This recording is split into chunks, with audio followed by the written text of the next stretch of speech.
สุดท้ายแล้วถึงแม้ตอนนี้เนาะณตอนนี้เราจะเป็นชีวิตครูก็ตามแต่ว่าเมื่อถึงเวลาท้ายที่สุดท้ายเวลากลับออกแต่กลับคนเดียวคือกันเวลากลับไปบ้านเก่าเอาไงคือตายนะจ๊ะ ยืนเมื่อไหร่เนาะ ไปเขาบ่ยอมซ้อมแซมบ่ยอมซ่อมแปลงมันกะ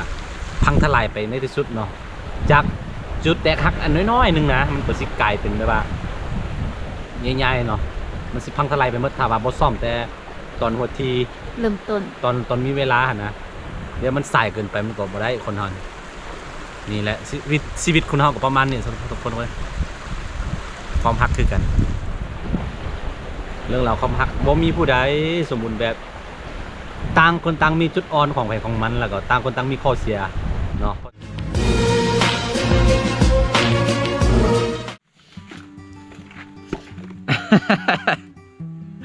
สบายดีแล้วก็สวัสดีทุกคนนอนยินดีต้อนรับเข้าสู่ช่องอาคาน้อยคือตอนนี้เราเดินทางไปเมืองสิงห์กลับมาก็คือไปบ้านเสาคูนั่นเองมันเป็นหลังจากที่เราเฮ็ดได้ว่าจะได้หลังจากที่เรามั่นสู้คอกันเรียบร้อยแล้วต้องมีเทือนหนึ่งที่ต้องได้ไปเอาเสื้อผ้าของผู้หญิงเนาะไฟอันยูเฮือนอันเสาคูนะว่าไงเนาะอันนี้เป็นครั้งแรกของเสาคูที่หลังจากไปเอาผัวแล้วมากลับมาบ้านนะคือว่าเขาไปเอาเครื่องมานี่ข้างหลังนี่เห็นปะ เอง ได้ยินเขาประกาศตัวโคงยวนบ้าน เสียงเข่ง เสียงกก เสียงก๊กเฮือ เสียงกกไม้ติดเข้มขงเลยโอเคตอนนี้เราซีเดินทางไปกลับไปเนาะแล้วก็ในระหว่างทางเราก็สิกินข้าวคือค่อยรู้สึกว่าเส้นทางตัวนี้ค่อยจนแบบว่าเบื่อเลยนะเบื่อเที่ยวเลาะเนาะกว่าเราสิมาเอากันคือก็สิมาสู่ขอก็สิมาเป็นผัวเป็นเมียกันเราเดินทางเส้นนี้ใส่เวลา3 ปีเต็มๆเนาะจนจื้อว่ามันมีจุดนี้มีขมจุดนี้ทั้งโค้งจื้อหมดเลยถ้าว่าสมมุติเนี่ยเฮายังเว้ากันมาตลอดเนาะถ้าเฮาบ่เอากันปีนี้หั่นนะย่านโอกาสแบบว่าสิปะสิเลิกกันก็หลายคือกันเด้เนื่องจากว่าต่างคนต่างแบบว่ากายแล้วก็โอกาสสิได้มาเจอกันก็น้อยเนาะปีละครั้ง 2-3 ครั้งแล้วก็มันห่างเหินนะเนาะหักแท้แพ้คนใกล้ชิดก็ว่าโอเคเอาไปกินข้าวกัน เบิ้งเสือพี่ฟูนได้เนี่ย นี่เชียร์เบิ้งหน้าสักครู่ เบิ้งคนตา คือผีเลยขี้ฝุ่นเต็มโธ่เดินไปเบิ้งอันซองของสักครู่เบิ้งไหมการเดินทางเนาะ นี่พี่ฟูนทงไม่ไม้กลายเป็นทงตะกอหนาวลุงเสือหนาวสำเร็จก็พออยู่แหละเดี๋ยวนี้ลุงอยู่ประมาณ3 คืนเดิมนี่คนตา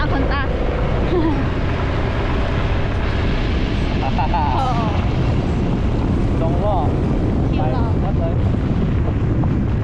ตัวน้ำคลองเยี่ยมนี่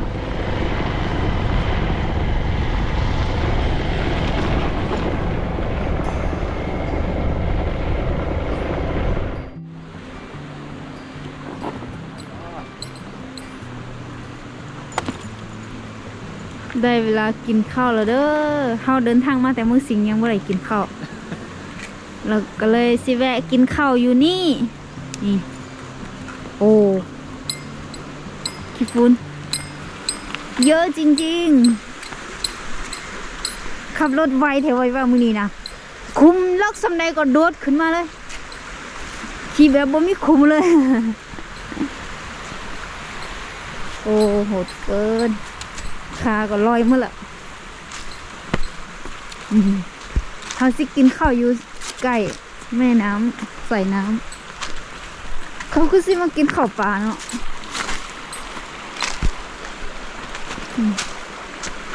เขาสิกินข้าวอยู่นี่ เดี๋ยวสิไปเอาใบตองก่อน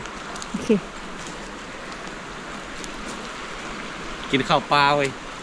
กินข้าวปลา โอ้น้ำใสสะอาดเลย พี่ เป็นยังไง ฟุ้นเข่าโลนึง โอ้ นี่ สุกของเลย เดินทางอย่างที่บอกไปสำหรับคลิปนี้เป็นบททดสอบเนาะเป็นบทเฮาเผยความหลัง ที่เฮาอดทนกันมา เกือบ3 ปีบ่ว่าทั้งสองคู่แดทั้งเฮาแดเนาะแต่ว่าทั้งเฮาสองคู่นี่โดนๆกว่ามาเทื่อนึงแต่ว่าเฮานี่ไป3 ปี เที่ยวไปเที่ยวมาทุกก็สิได้เมียผู้หนึงมาพี่น้องเอ้ย นี่ แต่ คือ ก็ยังได้กลับไปอีก นี่คือแปลว่าบททดสอบเด้อความหัก คือหลายคนเนาะบ่ว่าทั้งเฮาบ่ว่าทั้งอันสาวคู่นะว่าเป็นหยังคนแบบว่าใกล้บ้านตัวเองก็มีหั่นนะเป็นหยังต้องไปเอาเมียอยู่ไกลเป็นหยังต้องไปเอาผัวอยู่ไกลเนาะนี่คือคำถามยอดฮิตเลยแล้วก็ เป็นแบบว่าให้เฮาคอยหั่นนะเนาะ บ่ว่า เขาจะบอกให้เฮาก็คิดได้ บ่ว่าผู้หญิงผู้ชายบ่ว่าทั้งสาวคู่บ่ว่าทั้งเฮาเนาะจะมีคำถามแบบนี้ขึ้นมาเลยว่าเป็นหยังคือบ่หาเอาผู้สาวอยู่บ้านหั่นนะอันนี้ก็แต่ว่าเฮาก็แบบว่ามีความแบบว่าซื่อสัตย์ต่อกันเนาะมีความแบบว่าอดทนแบบว่าบ่เป็นหยังโดนๆได้เห็นกัน ปีละได้เห็น 4-5 ครั้งก็บ่เป็นสังเนาะอย่างนั้นก็บ่ว่าอยู่ไกลทำใดก็เฮาใจเฮาแบบว่าซื่อสัตย์ต่อกันสุดท้ายก็บ่เหลือความพยายามเฮาก็ได้มาอยู่นํกันเนาะจนได้โอเคกินข้าวกัน ล้างมือก่อน น้ำรู้สึกว่าใสเนาะนี่น้ำคงอยู่นี่เด้อน้ำคงเนาะเอาเรียบน้ำคงมาไอ้ แต่ว่าอันนี้จะเป็นน้ น้ำห้วย ำน้ำห้วยใช่ เย็นมื้อนี้รู้สึกว่าหนาว10 องศาโอ้มา 10 องศาบ้านเฮานี่ถือว่าหนาวแล้วได้หนาวแห้งแล้ว คือกินได้นะบู บ่แม่นโตกินได้อันนี้นะเฮาสิกินข้าวอยู่นี่กันเด้อ อันนี้อะไร น้องว่าสิกินอันนี้ก่ อั อน น นี้ซื้อได้อันเดียวอะ 2 อัน ไอ้แบบพี่เลือกก็คืออันเนาะ บ่มี2หมดแล้ว2หมดตลาดบ่มีแจวอันนี้นี่ผู้นี้บ่มีแจวบ่กินข้าวเด้อทุก กิน คน บ่ได้นะ กินบ่ได้คือซื้ออันเดียวอะ อะไร ซื้อหมดเท่าใดนี่ อันนั้น15อันนี้15อันนั้น15 นี่อันนี้คือลับงัวแล้วก็สิ้นแห้งสิ้นหมูแห้งอันนั้นเป็นอย่างสักครู่ อันนี้ขั่วข้าวเส้น ขวก็เซนโอ้กินทอดตอนเด็กน้อยเนาะไปโรงเรียนเนาะ เขาจะขายอันอหย่างก็ทงละพัน จะปาดดู แบบ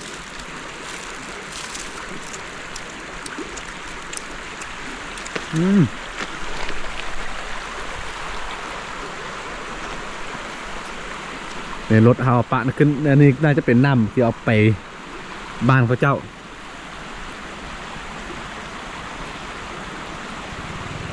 สุดๆเลยอาจารย์จำลองคือกิน4-5 จานเลยอันนั้น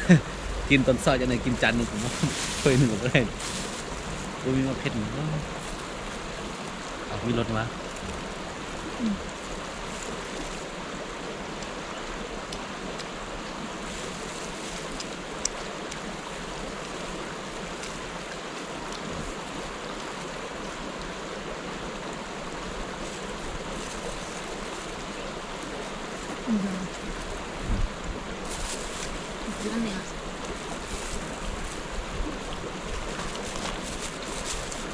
มีมาเผ็ด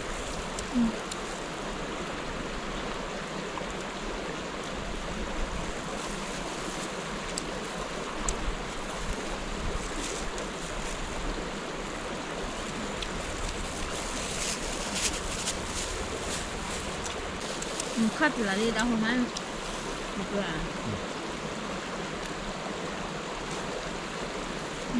บ้านไงเนี่ย đưa phải chi ăn tên nè nhà biết tuổi danh rồi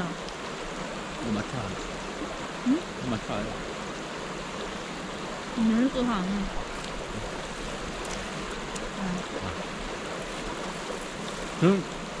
nó mà chứ con cho đua à mắm nước này thì đua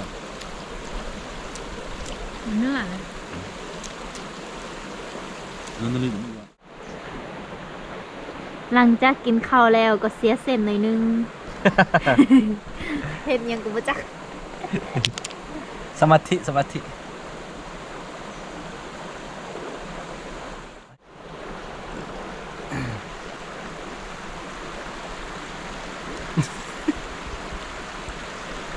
เฮ็ดได้2-3เทื่อ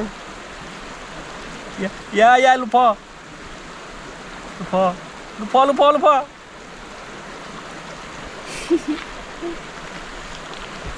สาวเด้อ นี่คือเฮาพิสูจน์ให้เห็นถึงความอดทนเนาะความอดทนความพยายามนะความพยายามอยู่ใส่ความสำเร็จอยู่ที่นั้นแต่ว่า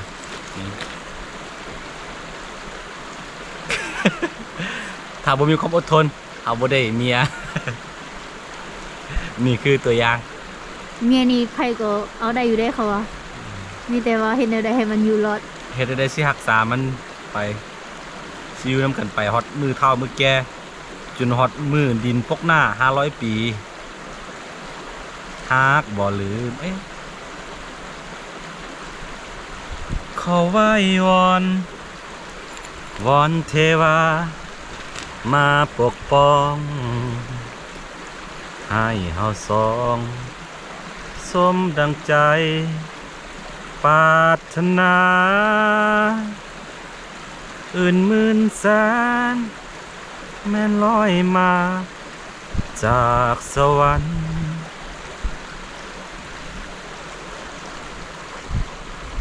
โอ้ แม่เจ้าให้มันเห็นคงมัดเด้อ เนี่ยเห็นหมดเลยนั่นแหละ นี่คือความอดทนที่เขาอดกั้นมาจักรอบเลยวะ 3-4 รอบไอ้รอบที่5แล้วที่บอก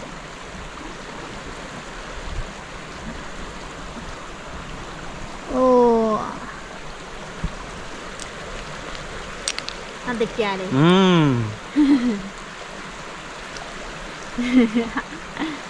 นี่ว้าย นี่มือใดทีเขาพิดเอาเทียงกันก็คันเขาบนใดที่มันพลาดไปก็ซ่อมกันมาก็สิอยู่นำกันไปได้อีกมอดพี่แล้วก็ฮอดเทิงไปว่ามันสิแตกหักแล้วก็มาซ่อมมันต่อซ่อมมันแล้วก็มันก็อยู่ไปได้ นี่คือเรื่องราวความฮักของเฮา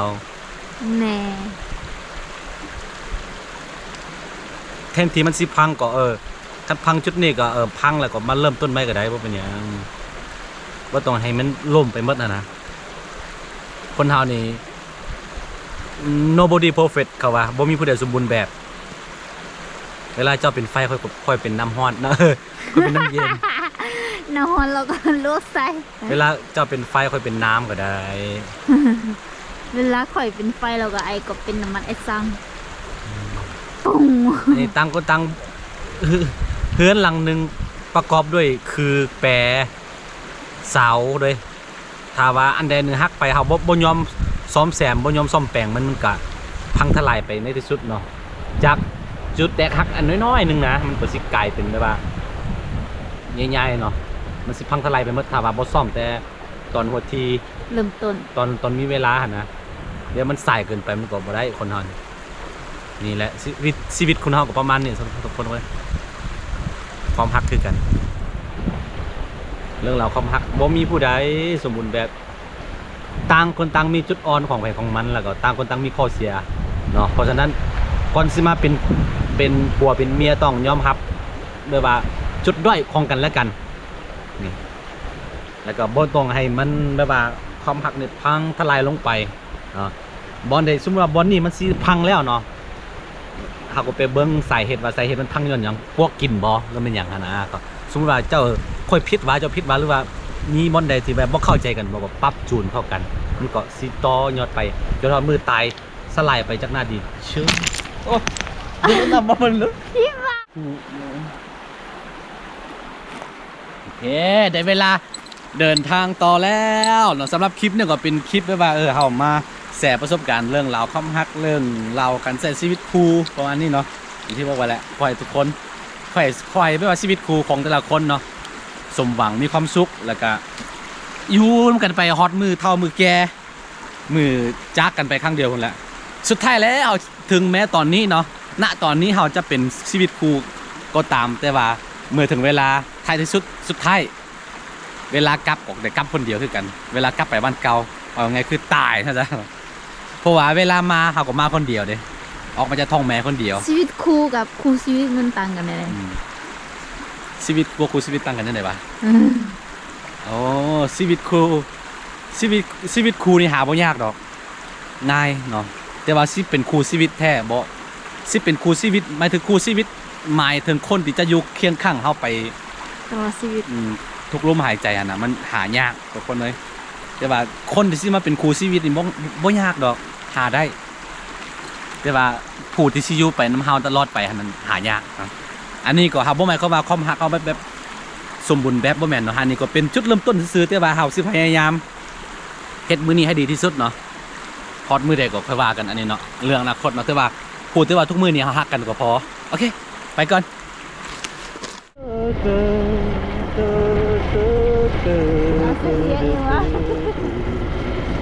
ใส่เสียงเองวะก็ไหนเนี่ยก็มาชนะถึงเรียกว่าเลยถึงเรียกเมืองเลยอ่ะโอ้บ่มีทางบนทางมาแล้ว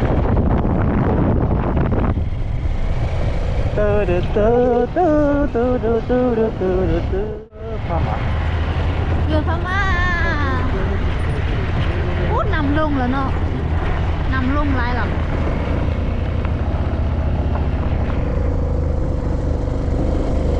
กลับบ้านกัน นี่คือ